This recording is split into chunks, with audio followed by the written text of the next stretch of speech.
안녕하세요. 91년생 예비파이어족 예파입니다. 오늘은 파이어를 준비하는 약 6여 년 동안 제가 겪은 힘들거나 어려웠던 점에 대해 이야기를 나눠보려고 합니다. 첫 번째는 언제나 초절약을 해야 한다는 점입니다.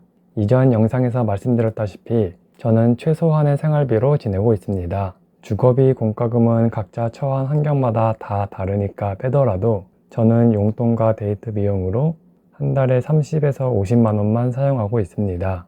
사실 저는 집돌이여서 혼자 지내기에 충분히 부족하지 않은 금액이라고 생각합니다. 친구들도 만나봤자 한 달에 2번 정도 만나고 취미로 사용하는 금액도 가끔 할인할 때 사는 위스키나 스팀 게임 말고는 없습니다. 하지만 여자친구를 사귀게 되고 데이트를 하면서 가끔 현타가 올 때가 생겼습니다. 여자친구와 더 맛있는 음식, 더 좋은 숙소, 더 이쁜 여행지에 가고 싶은 마음이 당연히 있습니다. 하지만 그동안의 절약 생활에 절여진 저의 마인드가 가끔씩 가성비라는 단어를 떠올립니다.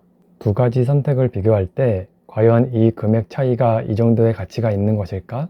혹은 이 정도 비용이면 차라리 다른 걸 할 수 있을 텐데 같은 생각이 떠오릅니다.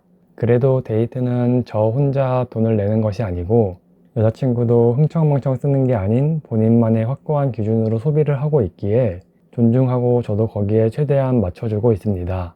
제가 걱정하는 것은 현재 여자친구와의 데이트나 생활비가 아니라 추후 제가 경제적 자유를 잃었을 때에도 지금과 같은 생각으로 더 쓸 수 있음에도 가성비를 따지면서 저렴한 선택만 하고 있지 않을까 하는 생각이 요즘 문득 들고 있습니다. 흔히 자수성가한 사람은 부자가 되어 펑펑 써도 되는 상황이 되어도 돈을 쓰지 않고 절약만 하게 되고 자식이나 손자가 그 부를 제대로 누릴 수 있다고 하죠. 최근에 하이닉스 주식 투자 대박으로 알려진 전원주도 카페에서 3명이 한 잔을 시켜서 여론의 문매를 맞은 적이 있습니다. 물론 이건 기본적인 상도덕을 어겼기 때문이지만요. 이처럼 본인 취향에 딱 맞는 좋은 필터 커피를 마실 수 있음에도 가장 싼 아메리카노를 먹는다든지 사실은 돈 때문에 저렴한 선택을 했지만 난 돈 때문에 이런 선택을 한 게 아니야 하고 자기 위로하는 상황은 얼마든지 생길 수 있습니다. 실제로 저 역시 파이어를 준비하기 위해 절약하고 있는 지금도 이런 상황은 자주 발생합니다. 파이어를 이루게 되면 꾸준한 현금 흐름으로 매월 정해진 금액을 전부 소진해도 문제가 없을 테지만 최소 10여 년의 절약 생활을 해왔기 때문에 한순간에 바뀔 수가 없을 것입니다. 이러한 문제점을 인지하고 해결하기 위해 저는 작년까지 매월 300만 원씩 저축을 했지만 올해부터는 250만 원으로 저축 금액을 줄였습니다. 올해 진급도 하고 연봉 협상을 통해 연봉이 올랐기 때문에 300만 원보다 더 저축을 할 수 있는 상황이었는데요. 이 선택은 지금까지 평생을 절약에 집중해온 저에게 돈을 사용하는 방법도 어느 정도 익숙해지기 위한 선택이었습니다. 물론 아직은 완전히 미련을 버리지 못하고 남는 생활비를 다 쓰지 않고 혹시 주식이 폭락하면 더 사야지 하면서 따로 모아두고 있습니다. 저는 이 추가 금액이 어느 정도 모이면 여행에 사용하려고 생각하고 있습니다. 두 번째는 사회생활에서의 어려움입니다. 사회생활을 하다 보면 내 의지와 상관없이 돈을 써야 할 때가 옵니다. 동료들과 함께 직장생활에 불만을 이야기할 회식이라던가 점심시간에 간단한 티타임을 위한 커피를 마신다던가 혹은 나는 원하지 않았는데 받았던 선물 때문에 나도 선물을 줘야 하는 경우가 있습니다. 게다가 나이가 먹을수록 직급이 오를수록 아랫사람들에게 밥이나 커피를 사줘야 하는 경우도 생기죠. 저도 한창 회사 동료들과 친하게 지낼 때에는 매주 한두 번씩 새벽까지 술을 마셨습니다.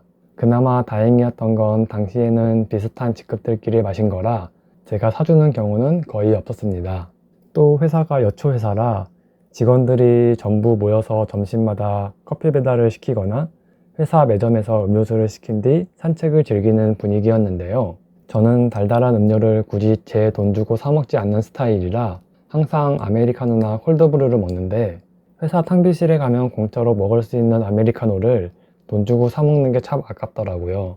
그래서 처음 몇 번은 같이 주문하다가 그냥 저는 따로 시키지는 않고 같이 산책만 했었습니다. 만약 주변의 눈치를 많이 보는 스타일이라면 이렇게 혼자 따로 다른 선택을 하는 게 쉽지는 않을 것입니다. 지금은 딱히 회사 동료들과 사적인 친목을 다지지 않고 있습니다. 친목질의 장단점을 겪다 보니 이게 마냥 좋지만은 않다는 것도 알았고, 슬슬 신입분들과 나이 차이가 많이 나서 늙은이가 눈치 없이 껴든다는 말을 들을까봐 그렇습니다. 또한 퇴사하고 나면 남이 되는 사람들과 친목 유지로 돈을 쓰는 게 파이어를 준비하는 저에게 불필요한 소비라고 생각했기 때문입니다. 하지만 그래도 가끔씩 어쩔 수 없이 생기는 사회생활의 암묵적인 룰 같은 소비가 여전히 너무 아깝다고 생각하면서 지출을 하고 있습니다. 세 번째는 주변의 시선인데요. 이건 위 두 이유와 엮여서 발생한다고 볼 수 있습니다. 저는 주변에 파이어를 할 거라고 말하고 다니지는 않고 있습니다. 하지만 저축 및 투자에 거의 모든 소득을 지출한다는 점은 알고 있기에 가끔 저의 지지리 공상 같은 모습을 볼 때 그렇게 돈 모아서 뭐하냐, 좀 쓰고 살아라, 그러다가 내일 죽으면 무슨 소용이냐, 이런 이야기를 자주 듣습니다. 친한 사람들에게는 돈 모아서 여행 갈 거다, 내가 쓰고 싶은 곳에 쓸 거다, 가난하게 오래 사는 것보다는 낫다 하는 식으로 받아치고 있지만, 친하지 않은 분들이 그런 말을 하면 그냥 웃으면서 멋쩍게 주제를 돌리는 수밖에 없습니다. 버스 환승을 하기 위해 뛰어다닌다거나 몇백 원 더 할인을 받기 위해 혜택이 좋은 카드를 고르고 있거나, 혹은 마트에서 사면 편한데 좀 더 싼 시장까지 걸어가서 사오는 등 저는 나름 절약이라고 생각하지만 주변 시선은 아닌 경우도 있더군요. 절약과 앱테크 같은 비용으로 얻는 수익은 대략 10만원 안팎이지만 한 달 생활비가 120만원이 안 되는 저에게는 매우 큰 비중의 금액이기에 저는 파이어를 이루기까지, 아니 이룬 후에도 절약할 수 있는 부분은 절약하려 합니다. 특히 파이어를 하게 되면 남아도는 게 시간이기 때문에 시간을 써서 돈을 절약할 수 있다면 충분히 해볼 만한 가치가 있다고 생각합니다. 네 번째는 투자 자산의 폭락을 겪을 때입니다.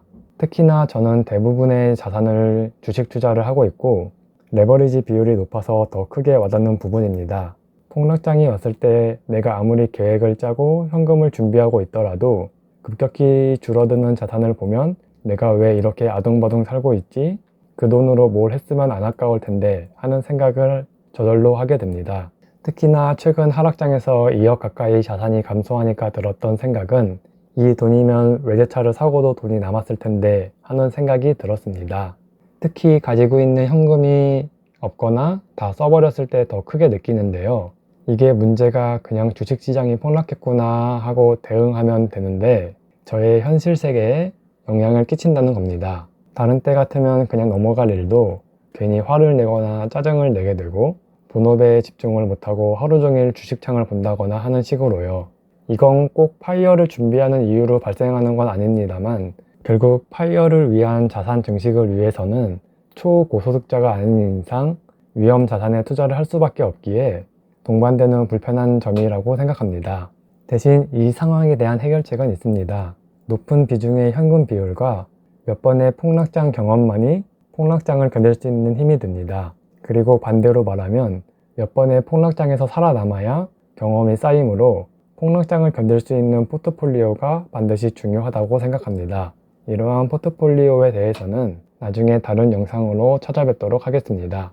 마지막은 슬슬 파이어가 가능한 시점이 다가올수록 커지는 퇴사 욕구입니다. 예전에 2에서 3억이 있을 때에는 그 돈으로는 아무리 발버둥 쳐도 파이어가 불가능했기 때문에 회사에서 불합리하거나 화가 나는 일을 겪어도 잘 견뎠습니다. 그런데 이제 얼추 배당금으로 최소 생활비는 커버할 수 있는 상황이 오자 욱하는 상황에서 때려칠까 하는 생각이 자주 들고 있습니다. 그리고 저의 가장 큰 취미인 유튜브를 시청할 때도 투자나 자기계발 같은 내용이 아니라 해외 한 달 살기나 휴양지 브이로그 같은 걸 보게 되고 나도 저렇게 다 때려치고 쉬어볼까? 라는 생각을 하고 있더라고요. 파이어 목표 금액을 달성한 상태라면 이러한 스트레스를 받으면서 회사를 다닐 필요가 없지만 아직은 그럴 수 없는 상황입니다. 오히려 어설픈 가능성이 견딜 수 있는 의지와 체력을 깎아먹고 동일한 상황에서 더 큰 스트레스를 주고 있습니다. 이 부분은 저도 어떻게 헤쳐나가야 할지 잘 모르겠습니다. 결국 이 시기가 지나고 직접 경험한 후에야 여러분들에게 전달할 수 있을 텐데요. 파이어를 이룬 분들의 책이나 후기를 보면 다들 파이어 이후에 삶을 후회하지는 않지만 직장에서 버틸 수 있으면 더 버텼을 것 같다고 하더라고요. 저도 말로는 이렇지만 꾸역꾸역 버티고 있습니다. 또 회사 생활이라는 게 버티다 보면 적응하고 적응하면 루틴해지면서 스트레스가 줄어듭니다.